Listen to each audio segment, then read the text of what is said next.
Bonjour, alors tout d'abord un petit hommage à Luc Perry qui nous a quittés hier, donc voilà. Alors pour éviter les AVC, bon je connais ça par rapport à mon frère qui en a eu une l'année dernière. Alors évitez le sel, voilà, ne mangez pas trop salé et puis prenez votre tension au moins une fois par mois à cause des hausses de tension. Donc voilà, donc le t-shirt, ça vous intéresse, sinon c'est pas important. Alors sinon, comme on a pu voir, les audiences augmentent. Alors ou bien c'est la météo, ou bien c'est la fin des vacances, ou bien c'est parce que Benoît est toujours dans le jeu. Donc alors quoi de neuf aujourd'hui justement dans les 12 coups de midi? Je sais pas si vous vous rappelez de cette photo où je vous avais montré donc Benoît avec la barbe, etc., etc., où donc ils avaient enregistré cette petite vidéo que Jean-Luc Reichmann avait mis sur Facebook, et puis donc Benoît avait dit bon je vais me raser, j'arrive, et voilà, donc l'émission qui a été enregistrée il y a 2 semaines, et c'était aujourd'hui, donc on a pu le voir donc avec sa chemise bleue d'il y a 15 jours, donc voilà, il nous a montré des photos de lui, puisque comme c'est le Mardi Gras, donc en arlequin, et puis où il s'était déguisé. Il a eu une question assez simple, comme d'habitude, dans quel film Coluche joue-t-il le rôle d'un pompiste? Donc c'était dans Ciao Pantin. Le truc qui était assez rigolo, c'est qu'il nous a spoilé la fin, c'est-à-dire que les gens qui n'ont pas vu le film Ciao Pantin, il nous a dit que, je le dis pas, on ne sait jamais s'il y a des gens qui n'ont pas vu le film.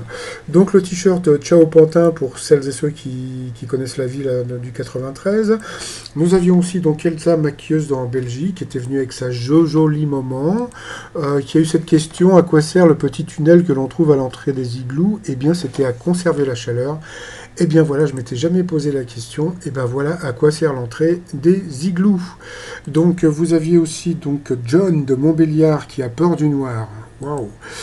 Que peut-on fabriquer comme produit cosmétique avec une poire, du yaourt et du citron? Démaquillant naturel. Donc vous passez tout ça à la centrifugeuse et puis vous démaquillez. Donc voilà. Et puis vous aviez donc Sébastien de Dunkerque, donc le t-shirt Drunkerque. Et puis donc dans lui il a eu une question musicale, donc c'était pas important. Après, autre question qui était un peu intéressante, c'était plus ou moins de 80% des femmes considèrent qu'embrasser c'est tromper. Et c'est que 73%, donc je trouve ça assez étonnant. Donc petite anecdote, j'avais demandé à Thierry Ardisson si je pouvais faire le t-shirt est-ce que sucer c'est tromper.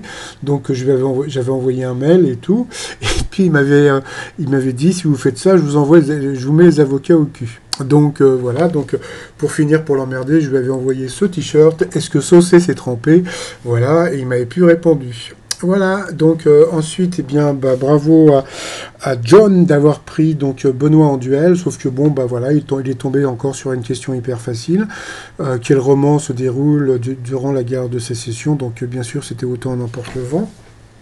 Ensuite, bien sûr, dans le coup par coup, donc il y avait des questions sur des chansons. Et bien Z nous a chanté The Girl from Ipanema. Donc elle nous a encore prouvé qu'elle avait une très jolie voix. Donc bravo ZZ.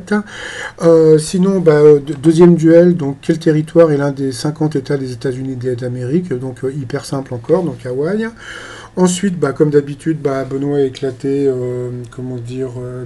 c'est qui? C'était Sébastien, je crois, voilà. Et puis, après, il s'est planté sur une question, mais c'était pas évident dans le coup de maître. En 1967, qu'il fut le sujet de la première émission télévisée en couleur en France, donc c'était le largage des parachutes. Donc il a gagné 2000 € à partager avec un téléspectateur. Ensuite, dans l'Étoile mystérieuse, ça bouge pas, donc c'est toujours Laetitia Milo. Il y a un truc qui me fait rire, c'est que on m'a dit que la personne sur Facebook avait affiché Laetitia Milo. Donc moi, ça fait 1 semaine que je l'ai affiché, et en plus on me traite de tricheur et de voleur. Donc il faudrait que m'expliquer. Et en plus, j'ai été le premier à mettre le fond de l'écran. Donc voilà. Alors par contre, il y a un truc que je trouve assez rigolo, c'est qu'il y a 1 an jour pour jour, c'est Tata Véro qui était maîtresse de midi.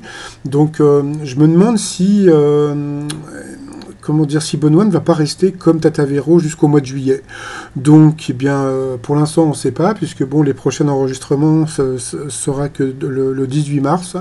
Donc là-bas, pour moi, donc il est toujours dans le jeu. Il paraît que l'étoile mystérieuse va être trouvée entre le 15 et le 18 mars. Donc bon, bah, on verra ça. Et puis, bah, c'est tout, quoi. Voilà. Et puis, bah, comme c'est le Mardi Gras, donc le car naval de Rio, ah ah ah, et puis le t-shirt Jill and John avec Gilberto G. Voilà, allez passer une bonne journée. Allez, bye bye.